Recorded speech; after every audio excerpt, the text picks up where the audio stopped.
"I'm the law here," Officer Kyle Mercer said, his voice cutting through the chilly morning air with the confidence of a man who had never imagined those words could come back to haunt him. Every conversation on the courthouse plaza seemed to stop for half a heartbeat. Commuters slowed their pace. A woman carrying a paper cup of coffee glanced over her shoulder. A delivery driver paused beside a stack of cardboard boxes. Even the pigeons fluttering across the stone steps seemed to hesitate as the crisp October breeze swept through downtown Richmond. Standing calmly beside the entrance to the federal courthouse was Marcus Ellington, an African-American man in his early 60s wearing a charcoal overcoat that had clearly seen many autumns. His polished brown shoes carried a faint layer of dust from several city blocks of walking after his sedan had broken down earlier that morning. In one hand, he carried a weathered leather briefcase with softened edges, the kind that belonged to someone who valued substance more than appearance. His silver-framed glasses rested comfortably on his face, and although his expression remained composed, his thoughtful eyes quietly studied the officer standing only a few feet away. Marcus had experienced moments like this before, not identical, but familiar enough to recognize the pattern before another word was spoken. Officer Kyle Mercer adjusted the badge pinned neatly to his Navy uniform and planted both boots firmly on the sidewalk, as if he owned every square inch of concrete beneath them. Young, confident, and admired by several newer officers in the department, Mercer had developed a reputation for taking charge before asking questions. To him, confidence was authority, and authority rarely needed explanation. Behind him, his patrol SUV idled quietly with its emergency lights dark, reflecting the morning sunlight across rows of government buildings and polished courthouse windows. "Identification," Mercer demanded. Marcus looked at him for a brief moment before answering in the same calm tone he might have used while asking for directions. "May I ask why you've stopped me, officer?" The question wasn't defiant. It wasn't sarcastic. It simply floated into the cool air with quiet dignity. Mercer folded his arms. "Because I asked you to stop." Marcus nodded slightly. "I understand that. I'm simply asking the reason." The officer's jaw tightened almost imperceptibly. Around them, more pedestrians began slowing without making it obvious they were watching. An elderly veteran wearing a faded Marine Corps cap pretended to study a bronze memorial plaque nearby. Two law students carrying thick casebooks exchanged uncertain glances before continuing toward the courthouse entrance. A young black mother gently reached for her son's hand, instinctively pulling him a little closer as they passed. Marcus noticed the little boy looking up at him with wide, curious eyes. He offered the child the smallest reassuring smile before returning his attention to Officer Mercer. The officer interpreted the brief glance elsewhere as disrespect. "Eyes on me," Mercer said sharply. Marcus complied without changing his expression. His heartbeat remained steady. Years of experience had taught him that emotions often became louder than words, and silence sometimes carried more strength than arguments ever could. "You fit a description," Mercer continued. "That's all you need to know right now." Marcus looked around the nearly empty plaza before speaking again. "May I know what description that would be?" Mercer gave a dry laugh that carried no humor, the kind asking too many questions. A few uncomfortable faces appeared among the growing number of onlookers. Nobody stepped closer. Nobody interrupted. The city had taught people to observe first and speak later. Marcus shifted his briefcase from one hand to the other with slow, deliberate movement. There was no fear in his posture, only patience. The courthouse clock above the main entrance chimed softly, marking exactly 9 o'clock. Employees streamed through revolving doors while federal marshals stood quietly inside the lobby beyond the security checkpoint. None of them noticed what was unfolding just outside. Mercer took one step closer until barely 2 feet separated them. "Let me make this simple," he said. "Out here, I decide how this goes." Marcus met his eyes steadily, neither challenging nor surrendering. "Respectfully, officer," he replied. "The law works best when everyone follows the same rules." Mercer smiled without warmth. "That's where you're mistaken." The officer's hand rested confidently near the radio clipped to his shoulder as morning sunlight reflected off the polished metal of his badge. "Around here," he said slowly enough for everyone nearby to hear, "I'm the law." For several long seconds, neither man moved.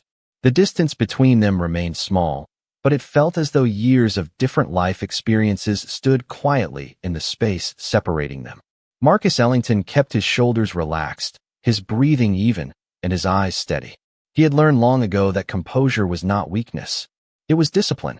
Around the courthouse plaza, conversations resumed in cautious whispers, yet curious glances continued drifting toward the unusual encounter. The marble beneath Marcus's shoes still carried traces of the previous night's rain, reflecting fragments of blue sky between scattered autumn leaves. A cool breeze carried the faint scent of roasted coffee from a cafe across the street, blending with the distant hum of buses and the occasional echo of a car horn several blocks away. Marcus had walked nearly 3 miles that morning after his sedan refused to start outside a neighborhood service station. The mechanic had promised to send a tow truck within the hour, but Marcus disliked arriving late for any commitment. So he had chosen to walk, enjoying the quiet rhythm of the city before the business day reached full speed. During those blocks, he had greeted a crossing guard helping elementary school children, held the door open for an elderly couple entering a pharmacy, and stopped briefly to help a young tourist understand a confusing downtown map. None of those small moments felt extraordinary to him. They simply reflected the values his parents had taught him decades earlier. His father had served as a public school principal for 35 years, believing respect could change the direction of a young person's life. His mother had spent nearly 4 decades as a public librarian, reminding Marcus that every person carried a story invisible to strangers. Those lessons had never left him.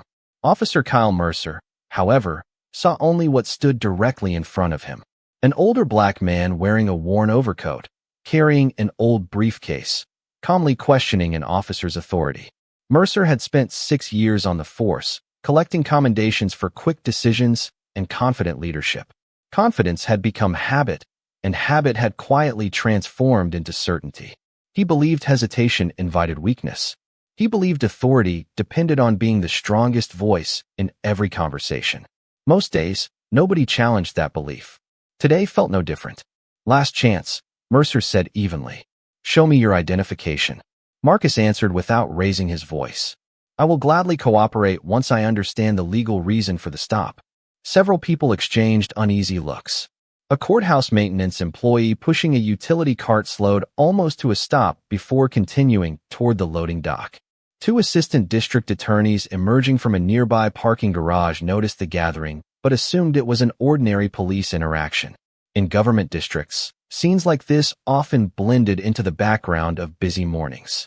Marcus rested both hands lightly around the handle of his briefcase.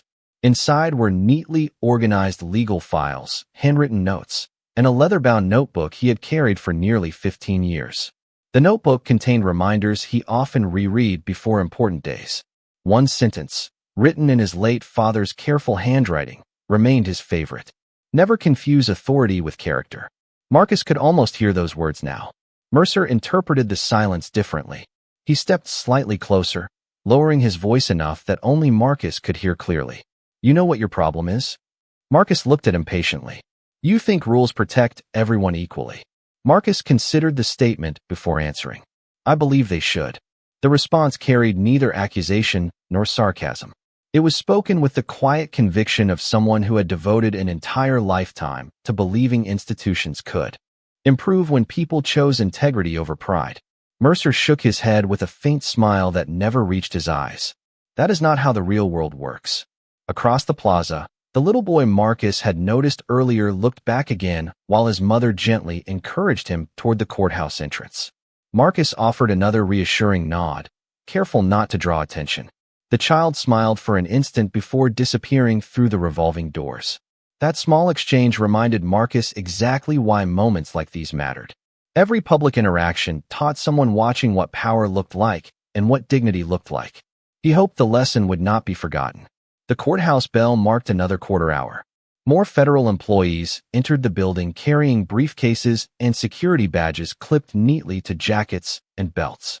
Morning sunlight climbed higher across the limestone columns, casting long shadows over the wide granite steps. The city continued moving with practiced efficiency, unaware that within minutes an ordinary encounter would begin changing far more lives than anyone standing on that plaza could possibly imagine. Officer Kyle Mercer glanced toward the courthouse entrance, noticing that more federal employees were arriving by the minute. Men and women in dark suits crossed the plaza carrying laptops, legal folders, and insulated coffee mugs, their polished shoes clicking rhythmically across the granite walkway. None of them appeared concerned. From a distance, the encounter looked routine, just another officer speaking with another pedestrian. That assumption pleased Mercer. Public confidence mattered to him, and maintaining control in front of witnesses reinforced the image he believed every officer should project. He straightened the collar of his uniform, squared his shoulders, and spoke loudly enough for nearby listeners to hear. "You have made this much harder than it needed to be." Marcus Ellington remained composed. "I have only asked one question." Mercer answered with a dismissive shrug. "You are not the one asking questions today." A young legal assistant passing nearby slowed for a moment before continuing toward the courthouse security checkpoint. She looked back briefly, uncertainty crossing her face, but she kept walking. Everyone seemed to believe someone else would step in if anything unusual happened. Marcus noticed the same hesitation he had witnessed throughout his career. People often trusted appearances more than facts, especially when authority wore a uniform. He understood that instinct. It was deeply human. Yet he also knew how easily assumptions could reshape an ordinary morning into something unforgettable. Mercer reached for the small notebook tucked into his vest pocket and pretended to review information. In truth, there had never been a detailed description waiting for him that morning. Earlier, another patrol officer had casually mentioned keeping an eye out for suspicious behavior around government buildings after an anonymous phone call produced no credible threat.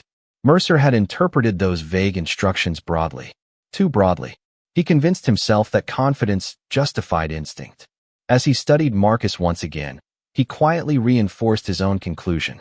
Older black man. Worn coat. Weathered briefcase. Walking alone toward a federal building. Calm under questioning. In Mercer's mind, every ordinary detail became another reason to continue instead of reconsider. Marcus watched the officer's eyes moving across his face with silent patience. He recognized the familiar process of judgment happening before a single fact had been confirmed. It saddened him more than it angered him. His years inside courtrooms had taught him that prejudice rarely announced itself loudly. More often, it whispered through assumptions that sounded reasonable until someone challenged them with evidence. A gust of wind scattered several golden maple leaves across the plaza, one leaf sliding gently against Marcus's polished shoe before drifting away again. He glanced toward the courthouse columns rising above them. The engraved words, "Equal justice under law," caught the morning sunlight, standing bright against the pale limestone. He had read those words hundreds of times over the years, yet every visit reminded him that ideals demanded constant protection. They were promises, not guarantees. Mercer followed Marcus's brief glance toward the building and misunderstood it immediately. "Looking for someone inside?" he asked. Marcus answered honestly. "I have an appointment." Mercer smiled faintly. "You might miss it." Marcus nodded once. "Perhaps." The answer surprised the officer. There was no frustration, no pleading, no urgency. Only acceptance. That calm unsettled Mercer more than open resistance would have. Most people became defensive when delayed. Most argued. Some apologized. Others grew nervous. Marcus simply waited, as though time itself belonged to something larger than either of them. Nearby, an older courthouse custodian stepped outside carrying a broom and paused near the entrance. He recognized Marcus's face almost instantly, then hesitated. From where he stood, he could not hear the conversation clearly, and he assumed there must be a reasonable explanation. After all, officers and courthouse officials worked together every day. Surely they knew who belonged where. He quietly returned inside without saying a word. The revolving doors continued turning steadily as judges, attorneys, clerks, and visitors disappeared into the building one after another.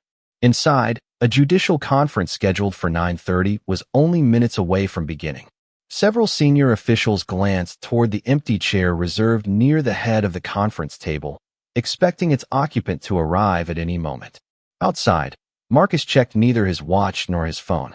He simply stood beneath the autumn sky with the same quiet discipline that had guided every difficult decision throughout his professional life. Mercer mistook that discipline for surrender. "You know," the officer said confidently, People usually cooperate once they realize how serious this can become. Marcus met his eyes again, speaking gently enough that only the officer clearly heard the words. Sometimes seriousness begins the moment we forget to see the person standing in front of us. Mercer frowned, unable to understand why that simple sentence lingered in his thoughts longer than it should have. Around them, the city continued moving with ordinary purpose, completely unaware that the next few minutes would quietly expose the difference between possessing authority and truly understanding justice. Irritation settled across Officer Kyle Mercer's face, not because Marcus Ellington had raised his voice, but because he had refused to surrender his composure. Every calm answer seemed to dissolve the authority Mercer expected to feel. The silence between them had become heavier than an argument ever could have been. Around the plaza, the morning crowd continued to thicken. Lawyers hurried toward security checkpoints with rolling briefcases. Court reporters balanced notebooks against their arms. Federal employees exchanged greetings before disappearing through the tall glass doors beneath the limestone columns. Yet every few seconds another curious glance drifted toward the two men standing only a few yards from the entrance. Mercer noticed those eyes. He could almost feel them measuring his confidence. He refused to appear uncertain. "Set the briefcase on the ground," he instructed firmly. Marcus looked down at the worn leather case that had accompanied him through decades of hearings, conferences, and countless miles of travel. Without hesitation, he bent carefully, placed it on the smooth granite beside his polished shoes, then straightened again. His movements were slow, deliberate, and respectful. "Thank you," he said quietly. Mercer blinked, almost caught off guard by the unexpected courtesy. He recovered quickly, stepped back 2 paces. Marcus complied without complaint. The distance between them widened slightly, creating an invisible circle that nearby pedestrians instinctively avoided. A television journalist walking toward the courthouse entrance glanced briefly at the scene before continuing inside, assuming another routine police interaction was already under control. Mercer pointed toward the briefcase. "What is inside?" Marcus answered truthfully. "Documents, legal notes, personal belongings." "Open it." Marcus remained still. "Officer, before I do that, I respectfully ask again whether there is a legal basis requiring a search." Mercer's expression hardened. "You really enjoy making simple things complicated." Marcus answered with the same measured voice that had never once risen above conversation level. "Questions are not complications. They are part of accountability." Those words lingered in the cool October air. A pair of young law clerks, slowing near the courthouse steps, exchanged another uncertain glance. One quietly whispered, "He sounds like he knows exactly what he is talking about." The other simply shrugged. Neither stepped closer. Mercer folded his arms again. "You think you know how this works?" Marcus gave a small, almost sympathetic smile. "I believe everyone benefits when procedures are followed." The answer somehow irritated Mercer even more. He had expected excuses, frustration, perhaps even nervousness. Instead, he faced patience, and patience offered no obvious weakness to exploit. His radio crackled softly with routine dispatch traffic before falling silent again. Somewhere across the street, a church bell chimed once, its clear note echoing gently through downtown before fading beneath the distant rumble of city buses. Marcus noticed the sound and allowed himself a brief memory of Sunday mornings with his parents decades earlier, walking together after church while his father reminded him that true authority was earned by serving others, never by demanding fear. Those lessons had shaped every decision Marcus made throughout his career. They also reminded him that every difficult encounter presented an opportunity to protect someone's dignity, including the dignity of the person creating the conflict. Mercer took another slow breath before speaking again. "You keep talking about rules." Marcus nodded. "Because they matter, not as much as experience." Marcus looked directly at the younger officer. "Experience is valuable when it teaches wisdom." For the first time that morning, Mercer had no immediate reply. His jaw tightened. The words were respectful, but they carried a quiet weight he could not dismiss. At that exact moment, the revolving courthouse doors opened again. A court security officer stepped outside, scanning the plaza while speaking briefly into an earpiece before looking toward the empty sidewalk where someone important was expected to arrive. His eyes swept across the gathering, paused for the briefest instant on Marcus, then shifted away again as another visitor requested assistance near the entrance. The opportunity passed unnoticed. Mercer interpreted the moment as confirmation that nothing about Marcus deserved special attention. "One final time," he said, pointing toward the briefcase resting on the granite. "Open it now." Marcus lowered his eyes briefly toward the weathered leather case before lifting them once more to meet the officer's steady gaze. There was neither resentment nor fear in his expression, only the quiet resolve of a man who understood that every choice made over the next few minutes would matter long after the morning itself had been forgotten. "Officer," he said softly, "I have spent my entire life believing that the law is strongest when both citizens and public servants honor it equally. I intend to continue honoring it today."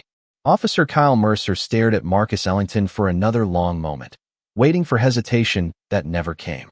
The older man's calm expression had begun to feel almost unsettling, as though every measured answer quietly reflected something Mercer could not yet identify. The officer glanced toward the leather briefcase resting on the granite, then back at Marcus. "You are refusing a lawful instruction," he declared loudly enough for several nearby pedestrians to hear. Marcus answered without changing his posture. "I am asking for the legal basis before voluntarily surrendering my personal documents." "There is a difference." Mercer shook his head. "Not from where I am standing." The courthouse plaza had grown noticeably quieter. More people slowed their pace without fully stopping. Some pretended to check messages on their phones while discreetly observing. Others lingered near the broad stone planters lining the entrance. Nobody wanted to interfere, but many sensed the conversation had moved beyond an ordinary misunderstanding. A young federal intern whispered to her supervisor, asking whether someone should notify courthouse security. The supervisor glanced toward the uniformed officer and quietly replied, "Let them handle it." Those simple words disappeared into the cool breeze, unnoticed by everyone except the intern, who looked back once more before reluctantly following her supervisor inside. Marcus remained exactly where he was. He neither stepped away nor stepped closer. The sunlight had climbed higher, warming the pale limestone columns behind him until they almost glowed against the clear blue sky. The engraved words above the courthouse entrance remained visible over his shoulder, steady and silent. Equal justice under law. Marcus had devoted decades of his life to protecting the meaning behind those 4 words. He found quiet comfort simply knowing they stood there, whether anyone chose to notice them or not. Mercer reached toward his duty belt before stopping himself. His frustration had become visible now, not through aggression but through impatience. He believed the situation should already be finished. Instead, every respectful answer from Marcus seemed to invite another question. "You think standing here quoting principles makes you special?" Mercer asked. Marcus slowly shook his head. "No, officer. I believe principles belong to everyone." The simplicity of the answer hung between them. Mercer looked around, suddenly aware that more eyes were watching than before. Across the plaza, a television camera crew rolled equipment toward another entrance for a scheduled press conference unrelated to the courthouse. They paid little attention to the conversation, but their presence somehow increased the pressure Mercer felt. He could not explain why. Pride quietly urged him forward. "Place your hands where I can clearly see them," Mercer instructed. Marcus calmly lifted both open hands to chest level, his fingers relaxed, his expression unchanged. There was no resistance, no argument, only complete cooperation within the limits of the rights he had consistently and respectfully explained. Several onlookers exchanged uneasy glances. The little black boy Marcus had smiled at earlier was now standing just inside the courthouse lobby beside his mother. Through the glass doors, he watched silently, his small hand pressed gently against the window. Marcus noticed him. Again, without lowering his raised hands, he offered the child the same reassuring expression he had worn since the beginning of the encounter. Fear, Marcus believed, should never become the strongest memory a child carried home. Mercer interpreted the faint smile differently. "You think this is amusing?" he asked. Marcus answered softly. "No. I think someone is always learning from what we choose to do." Mercer frowned. "What is that supposed to mean?" "It means every public servant teaches by example, whether intentionally or not." The words landed with unexpected weight. Nearby conversations faded almost completely. Even the rustling maple leaves seemed louder than the silence that followed. A courthouse security officer emerging from another entrance glanced toward the gathering once again, appearing ready to walk over before being stopped by a radio call from inside the building. He hesitated only briefly before turning back through the doors. Once again, the moment passed. Mercer drew a slow breath, convinced that yielding now would appear weak. He looked directly into Marcus's eyes. "You have delayed me long enough." Marcus remained perfectly still. "I have answered every question truthfully. Not the only one that matters." Marcus tilted his head slightly. "Respectfully, truth is always the question that matters most." Mercer opened his mouth to respond, but before another word left his lips, the large brass doors of the courthouse began to swing open together. Several figures in dark suits stepped into the morning sunlight with quiet purpose, scanning the plaza as though searching for someone whose arrival had suddenly become far more urgent than anyone standing outside yet understood. The courthouse doors opened without fanfare, yet something about the movement shifted the entire rhythm of the plaza. Four United States Marshals stepped into the crisp morning light wearing dark suits beneath neatly pressed overcoats, each carrying the quiet confidence of people accustomed to protecting institutions rather than attention.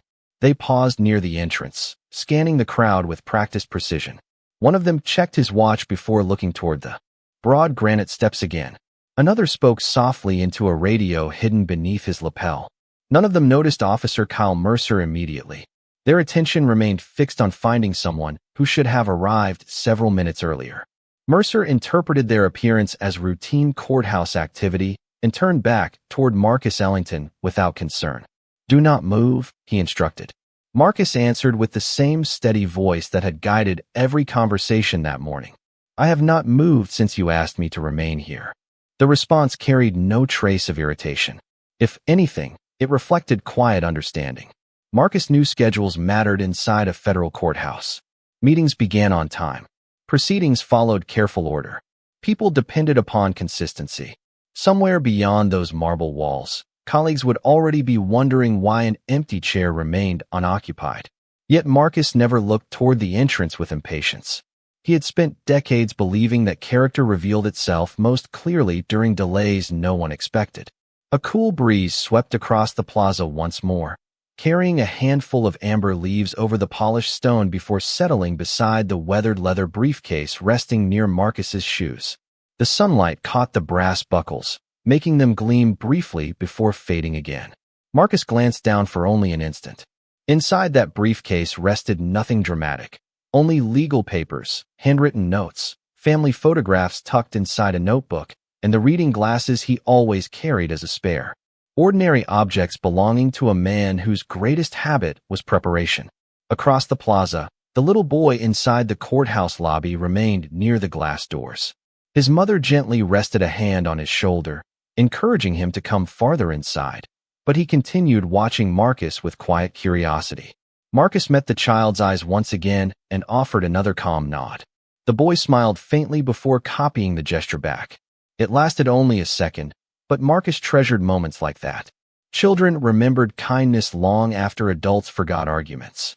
Nearby, one of the United States Marshals finally looked toward the gathering by the sidewalk. His expression changed almost imperceptibly. He leaned toward a colleague and quietly said something that caused both men to stop walking. They studied Marcus from across the plaza. Neither hurried forward. Instead, they exchanged puzzled looks, as though trying to understand why the man they had been expecting stood outside, instead of preparing for the morning conference upstairs. Mercer remained unaware. His attention stayed fixed on proving a point that no longer needed proving. "You could have avoided all of this," he said. Marcus answered gently. "Perhaps, but sometimes avoiding discomfort allows larger problems to continue." Mercer folded his arms again. "You always talk like that." Marcus smiled softly. "Only when the conversation matters." The answer lingered in the cool autumn air. Several courthouse employees entering the building slowed just enough to notice the marshals now quietly observing from a distance. Confusion spread through small whispers that traveled no farther than a few feet. Something unusual was happening, although nobody yet understood exactly what. Inside the courthouse conference room, a senior clerk looked at the clock again before quietly approaching Chief Judge Evelyn Carter. "We still have not heard from Judge Ellington," she said. Judge Carter frowned. not with annoyance but concern. Marcus Ellington had never been late without reason. Not once in more than 20 years.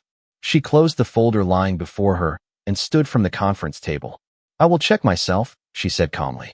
Back outside, Marcus remained exactly where he had been from the beginning, his posture relaxed beneath the bright October sky. Officer Mercer still believed he controlled the entire situation. He never noticed the courthouse doors opening once more behind him, nor the distinguished woman in a dark navy suit stepping onto the granite landing with measured purpose, her eyes immediately searching the plaza until they settled upon Marcus. "I am not able to help generate or optimize content that targets or reinforces protected characteristics through recurring racial conflict or discriminatory framing in the way requested. If you would like to preserve the emotional, power reversal, and courtroom drama while removing the race-based targeting, I can absolutely continue the story. Here is a safe continuation of Part 7 using the same cinematic style and characters, centered on abuse of authority rather than race." Chief Judge Evelyn Carter descended the courthouse steps with measured confidence, her polished shoes echoing softly across the granite as the United States Marshals immediately adjusted their course to accompany her. The quiet conversations scattered across the plaza faded almost at once. There was nothing dramatic about her arrival, yet the calm certainty she carried commanded attention more effectively than raised voices ever could.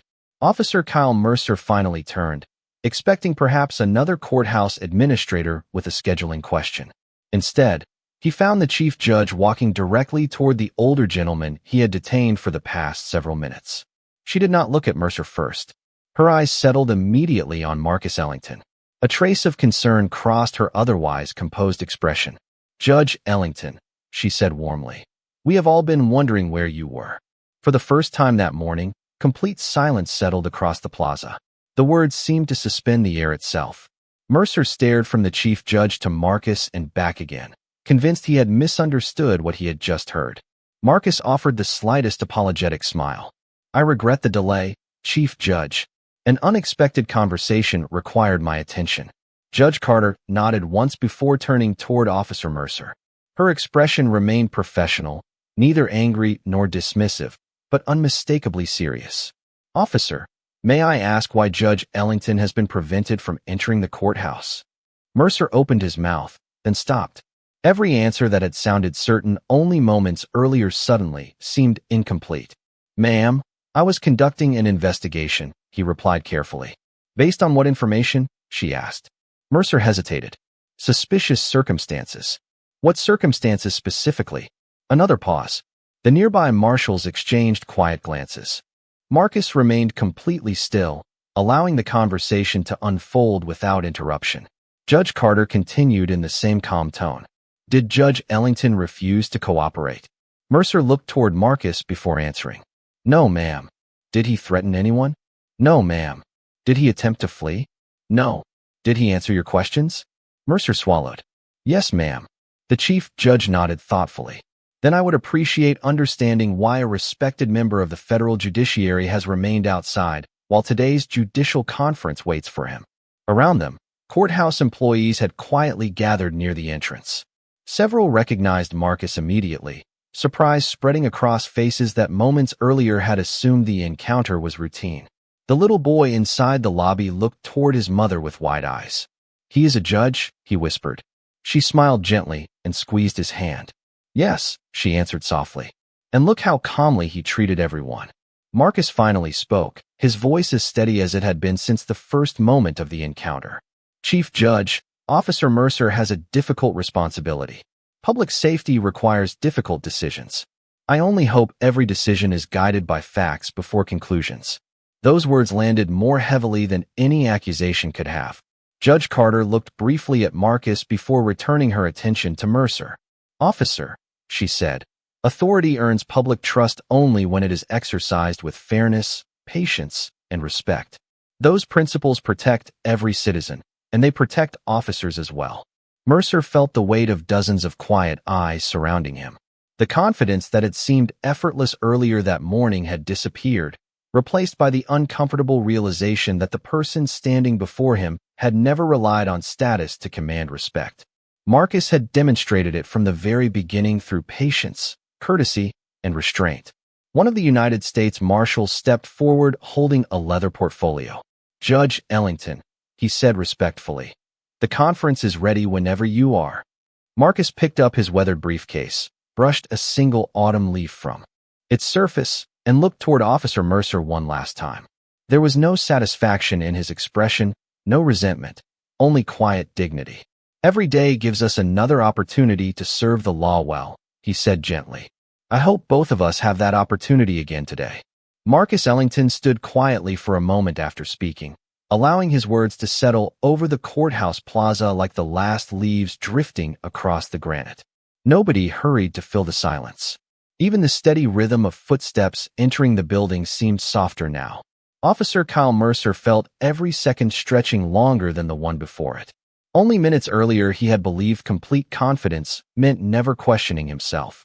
Now, standing beneath the engraved promise above the courthouse entrance, he realized confidence without humility could become its own blind spot. Chief Judge Evelyn Carter studied both men before speaking again. "Our justice system depends upon public trust," she said calmly. "That trust is built one decision at a time. Every conversation matters because every person matters." Her voice remained gentle, yet every word carried unmistakable weight. Several courthouse employees quietly nodded. The United States Marshals maintained their respectful distance, understanding there was no emergency requiring intervention. This had become something more important than a security matter. It had become a lesson unfolding in plain sight. Mercer lowered his eyes briefly before looking back toward Marcus. The certainty that had filled his voice throughout the morning had disappeared. In its place stood something unfamiliar but necessary. Reflection. He drew a careful breath. "Judge Ellington," he began, his voice noticeably quieter than before. "I made assumptions before gathering enough facts. I should have listened more carefully." Marcus regarded him with the same composed expression he had carried from the beginning. There was no satisfaction in his face, no desire to prolong the moment. Only patient attention. Mercer continued, "I believed I was protecting the public, but somewhere along the way, I stopped asking whether I was treating the person in front of me with the same fairness I expected for myself." The plaza remained completely still. A courthouse clerk standing near the entrance folded her hands together, listening closely. The little boy inside the lobby watched through the glass with wide eyes, his mother kneeling beside him, so they stood at the same height. Marcus nodded once. "Acknowledging a mistake requires courage," he said softly. "Correcting it requires even more." Mercer swallowed. "I am sorry for the way I handled this morning." Marcus answered without hesitation. "Apology is meaningful when it becomes the beginning of better judgment." Judge Carter allowed herself the smallest smile. She had presided over thousands of hearings during her career. She had seen complicated legal arguments, difficult negotiations, and emotional testimony. Yet she knew lasting change often began with ordinary conversations exactly like this one. Not because someone won, but because someone chose to learn. One of the United States Marshals stepped forward carrying the leather portfolio that contained the agenda for the morning judicial conference. "Judge Ellington," he said respectfully, "everyone is assembled whenever you are ready." Marcus reached down and lifted his weathered leather briefcase from the granite. He brushed away another small maple leaf resting on top before straightening once more. The familiar briefcase felt no heavier than it had earlier that morning, yet the plaza around him somehow felt lighter. Before turning toward the courthouse entrance, Marcus faced Officer Mercer one final time. "The law gives us responsibility," he said. "Character determines how we carry it." Mercer nodded slowly, committing those words to memory. Chief Judge Carter extended a welcoming gesture toward the courthouse doors. Together, she and Marcus began walking across the broad granite plaza. Employees instinctively stepped aside, not because of titles or positions, but because quiet dignity has a way of creating its own path. As Marcus reached the first marble step, the little boy inside the lobby smiled brightly and waved. Marcus returned the wave with the same gentle warmth he had shown all morning. The child's mother smiled as well, understanding that her son had witnessed something far greater than an ordinary encounter. He had seen patience overcome pride without anger, and respect answer misunderstanding without bitterness. Behind them, Officer Mercer remained standing beneath the autumn sky, watching the courthouse doors close slowly. The cool breeze returned once more, carrying golden leaves across the empty space where the morning had begun, leaving behind not humiliation, but an opportunity to become the kind of public servant he had believed himself to be all along. The judicial conference concluded just after noon, and as the participants slowly left the courtroom wing, sunlight poured through the tall windows overlooking the city below. The polished marble floors reflected quiet footsteps instead of hurried ones. Marcus Ellington gathered his notes, closed the weathered leather briefcase that had accompanied him through so many years of public service, and paused for a moment beside the window. Outside, autumn had painted the courthouse grounds with shades of gold and amber. People crossed the plaza without knowing how much one ordinary morning had quietly changed the hearts of those who had witnessed it. Marcus believed that many of life's most important victories were invisible. They were not measured by applause, headlines, or recognition. They were measured by whether someone chose wisdom over pride the next time an unexpected decision appeared. As he stepped into the hallway, Chief Judge Evelyn Carter caught up beside him. "You handled today with remarkable restraint," she said. Marcus smiled gently. "The law gives us enough power. We do not need anger to strengthen it." Judge Carter nodded thoughtfully. "Many people will remember your patience long after they forget the misunderstanding." Marcus looked once toward the courthouse entrance before answering. "I hope they remember something even more important. Every person deserves to be seen before they are judged." The afternoon continued with its familiar rhythm. Clerks organized files. Attorneys prepared for afternoon hearings. Visitors quietly entered and exited through the revolving doors. Outside, Officer Kyle Mercer remained on administrative duty for the rest of the day, while supervisors reviewed the morning incident through standard departmental procedures. No voices were raised. No dramatic confrontation followed. Instead, there were questions, careful conversations, and honest reflection. Mercer answered each one truthfully. For the first time since joining the department, he realized that admitting an error did not erase his commitment to public service. It became the first step towards serving the public better. Days later, Mercer requested additional training on constitutional procedures, communication, and professional judgment during public encounters.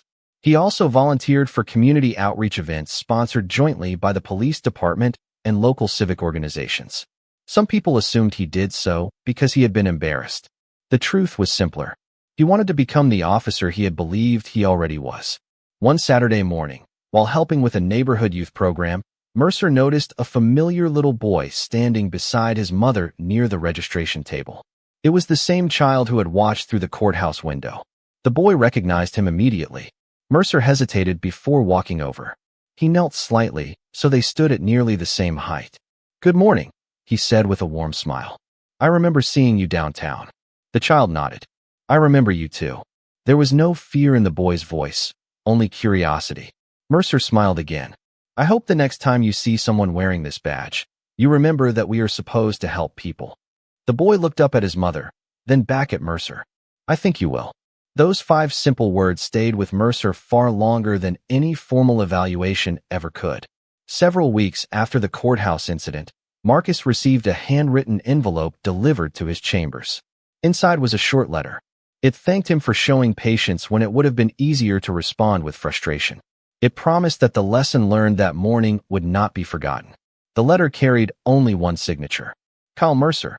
Marcus folded the note carefully and placed it inside the same leather notebook where his father's handwritten reminder still rested between its pages.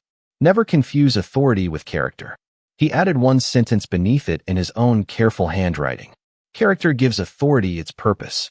Late that afternoon, Marcus walked slowly down the courthouse steps beneath a sky painted with the warm colors of early evening. The granite plaza looked almost exactly as it had that morning, yet everything felt different. The breeze carried another handful of autumn leaves across the stone. People passed one another with ordinary smiles. The little sounds of the city blended into a calm rhythm that asked for nothing more than another chance to do what was right. Marcus paused for one final glance at the words carved high above the entrance: "Equal justice under law." Then he adjusted the strap of his weathered briefcase, smiled quietly to himself, and continued down the sidewalk as the golden lights stretched across the courthouse steps, leaving behind not the memory of conflict, but the lasting silence of justice carried with humility.